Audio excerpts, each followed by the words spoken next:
This is a game. It's Imperator Rome and not Crusader Kings. I know some people would love to forget about it, but I do occasionally play it. And while playing a game in Iberia as Sasatania and trying to decide where to place my capital, I noticed a little modifier in Agadir.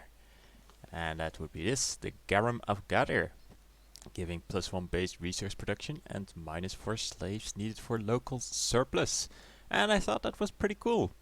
And especially as I see the primary goal of cities in this game to be the research production hubs of the country. So the little amount of extra citizen output from having even more spices was quite welcome, and I promptly decided that this would be my capital. It did, however, get me wondering about what other modifiers there are in this game, and it turns out that there are quite a few. So let's have a look. First of all, in Spain we have two other resource bonuses. First of all, we have the goldfields of Mustia. So let's have a look at those. This just gives a -5 slaves needed for local surplus, which means you're going to get a lot of precious metals, which unfortunately isn't the most valuable thing to stack a ton of. You're just going to get a lot of provincial loyalty, and well, not even that much. It's plus 0.01 for each surplus, but maybe a lot of people will want to import it from you. It does have some nice capital and export bonuses, but there is actually a lot of precious metal in the region, so you should get that anyway. Next up, we have the Lapis Specularis in Segobriga, and here we have more glass. Now, in this case, it is only -2 slaves needed for local surplus and +1 base resource production. -2 slaves needed for local surplus is the same bonus that farmland will give. So if you find some glass in a farmland province somewhere, that's just pretty much going to give you the same amount of glass per slave as Segobriga is, minus of course that +1 base resource production that the Lapis Specularis gives. And that is it for the Spanish resources. So let's head out of Iberia and head over to the Gallic barbarians, because in the mountains here we have some iron, and there we have the Noric steel. It's not just in Norea, we also have it in Poeticum, the same modifier. Gives +1 iron and -5 slaves needed to get it, which of course means that if you also plop down a mine, you bring this down to 5 slave pops, will produce 1 iron. So you're going to get an absolutely ridiculous amount of iron in this province, as there are also 2 iron territories that don't have this modifier in addition to the 2 that do have it. Yeah, that's going to give you a lot of manpower here, at least, if you stack that up a lot. Sadly, the minimum amount of slave pops for an additional resource is 5, so even if you become a republic, enact a law to reduce it by another 2, and also get the invention to reduce it by 1 slave needed, it's still going to stick to 5. You can't bring it down to 2 slaves needed for iron, as hilarious as that would be. Anyway, continuing on with some mineable resources, we have base metals in Cyprus. We have all the base metals in Cyprus. It's going to give you so many base metals because of the copper mines of Cyprus.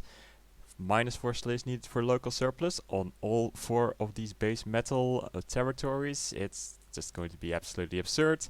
Sadly, all you get from that is an increased cohort recruitment speed, and all those cohorts that you're going to recruit really quickly in Cyprus still need to actually get moved off of Cyprus, and they can't just walk away. You're going to need to manually bring them over with ships to the mainland. So, not that great, but you sure will get a lot of base metals. Back on the mainland, we have a lot of wood over here, and some of these wood territories have the Cedar of the Gods. There are 4 of them, 2 in this province of North Phoenicia and 2 in South Phoenicia. Not really that amazing, but extra tax never hurts, so just enjoy the extra wood, and don't worry too much about it. South from there, in Tyros, we have another modifier, the Tyrian Purple, giving you -5 slaves needed for local surplus on some dice. So that's going to make your citizens very happy. And also bear in mind, this is still in South Phoenicia, so you are in the same province as all of those lovely wood stacks that you're going to get out of these two territories. So might be worthwhile to settle down here just to get very happy citizens and very productive slaves, giving you all the tax income in one province. Going a bit further east into Persia, we have in Heraclea Media the Nicaean horses, giving you +1 base resource production and -4 slaves needed for local surplus. Now I know some people really like to stack horses in this game. Unfortunately, do bear in mind that this little territory is temperate, not warm. It is sadly also not farmland, and it's also not coastal, so it's going to require about 1800 slaves to catch up with famous Akragas in the regards of pop capacity increase with all the horses.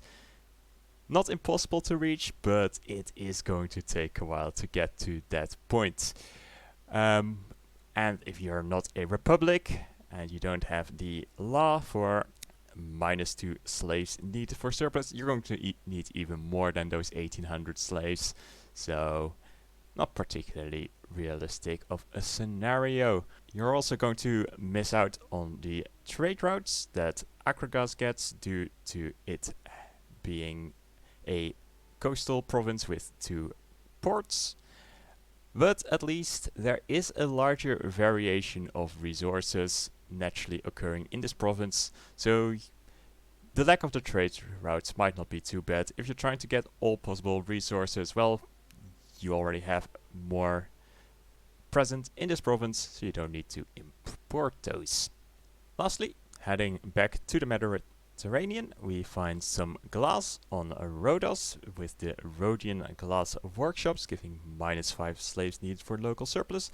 And you also have the fortifications of Rhodes in this territory, giving you some local fort defense to make sure your glass production is incredibly safe. North from there, we have another territory with a modifier. This time we get started on the wonders of the ancient world with the Mausoleum of Mausolus.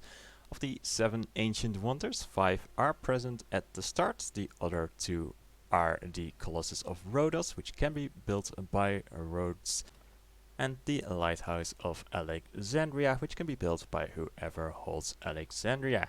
Anyway, let's go back to the wonders that are actually present at the start. We have the Mausoleum of Mausolus, giving you that +10% citizen happiness in a okay territory. It gives some earthenware, and it's not a completely horrible terrain, although the hills also doesn't give any bonus. It's just not negative like forest or desert or the like.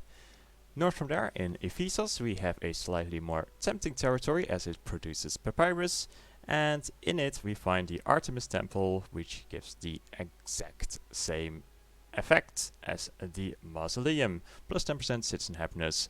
So combined with the papyrus, this place is going to give you a lot of research. Another temple can be found to the west in Olympia. Here we have the Zeus Temple, and in addition to that, the Olympic Games are held in Olympia, which means that if you control Olympia, you'll be asked to host the Olympic Games. And of course there is this -1 local unrest, because apparently there were no hooligans causing unrest during sports events in the ancient world. The territory itself isn't that great. We have a forest. There is no river modifier to capacity, even though there does seem to be a little bit of a river flowing through it, and it's also not coastal. The resource itself, olives, it's not amazing, but then again, nothing is in this region of Greece. So let's leave this place quickly and head to Egypt. In Egypt, there is no lighthouse yet, but there are the pyramids. You can see them on the map, and the modifier for them is found in Memphis. It gives you slave happiness and local civilization level. Slave happiness is nice because if you make it your capital, there are going to be a lot of slaves from your conquest appearing here, and since they're going to be a wrong culture and religion a lot of the time, having them have a little bit of extra happiness can reduce your unrest somewhat. Aside from that, the place produces papyrus, which is a very nice thing to have. Unfortunately, Alexandria is also a very nice place, and being coastal and having a port means it's going to get a lot more pop capacity. In addition to that, there's also more grain being produced in the Western Delta than in Memphis. Finally, for the wonders of the world, the last one are the Gardens of Babylon, giving citizen happiness again in addition to local civilization level. It makes this a quite nice place and almost worth considering for a capital if it wasn't for the fact that right next to it is Seleucia Megale, which produces papyrus and is in a province that produces even more grain than Babylon. That's a bit unfortunate for Babylon, but still it's nice to see all the wonders on the map. And with those wonders out of the way, let's continue to another thing in Mesopotamia. In Uruk we have the Anu Temple. Local unrest reduction and local civilization level is nice. Unfortunately, it's a marsh. It produces base metals. It's kind of a meh place, honestly. Still, nice to see a non-Greek temple show up on the map in the form of a modifier on a territory. Now, since I already mentioned Alexandria a few times, let's take a look at the actual city itself. It has a modifier called Alexandria, giving you +5 population capacity and +10% local civilization level. Now, we don't just find that in Alexandria. If we go to the location finder and we write Alexandria, there are a lot of places that show up. And well, we can go to a random one, and guess what? Alexandria.